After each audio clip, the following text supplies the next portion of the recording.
Second পার্টে তোমরা দেখেছিলে রানাদার ঘরে ইলেকট্রিশিয়ান দাদা এসে এসির জন্য লাইন করে দিয়ে গেছিল, আর থার্ড পার্টে এসি চলে আসলো আমাদের বাড়িতে টোটোই করে। আর সেই মতোই আমি আর রানাদা উপরে চলে যাচ্ছিলাম এসিটা রাখতে। তারপর আমার একটা পার্সেল চলে এলো, আর পার্সেলটার ভিতরে কি আছে চলো তোমাদেরকে আনবক্সিং করে দেখাই। আমি অর্ডার করেছিলাম ভিনটেজ T9 এর একটা ট্রিমার, যেটার দাম ছিল মাত্র 200 টাকা।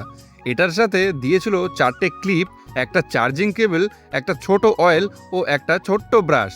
এখন আমি এটা ইউজ করছি এবং আমি খুব ভালো ফিডব্যাক পাচ্ছি। আর এটা হলো আমাদের IFB কোম্পানির সেই এসিটা।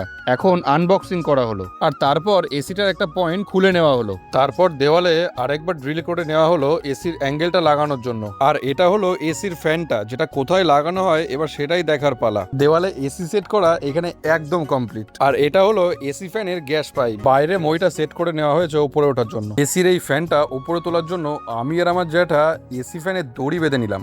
সত্যি বলতে প্রথমে একটু ভাবছিলাম যে এই ফ্যানটাকে এইভাবে কি আদৌ উপরে তোলা যাবে, অবশেষে আমরা সেটা করে দেখালাম। আমি একদম ছাদের ওপরে উঠে গেছি, আর এই এসি ইনস্টলিং এর দাদাটা দেখো কত ধারে চলে গিয়ে তার কাজ শুরু করে দিয়েছে। তোমরা কে কে আমার ভিডিও কোথা থেকে দেখো তারা অবশ্যই কিন্তু ভিডিওতে কমেন্ট করে যেও। তোমাদেরকে যে গ্যাস পাইপটা দেখালাম দাদা সেটাকেই এসি ফ্যানের সঙ্গে লাগিয়ে নিচ্ছিল। তোমরা এটা কমেন্ট করতেও বলো না কিন্তু যে তোমাদের কাদের কাদের বাড়িতে এসি আছে এবং তোমরা কোন কোম্পানির এসি ব্যবহার করছো, এবং কেউ যদি IFB কোম্পানির এসি ব্যবহার করে থাকো তো অবশ্যই একটু কমেন্টে তার ফিডব্যাকটা দিয়ে যেও। ফাইনালি রানাদার ঘরে এসি লাগানো কমপ্লিট। আজকের ভিডিও এই পর্যন্ত রাখছি, দেখা হবে কোনো নেক্সট ভিডিওতে।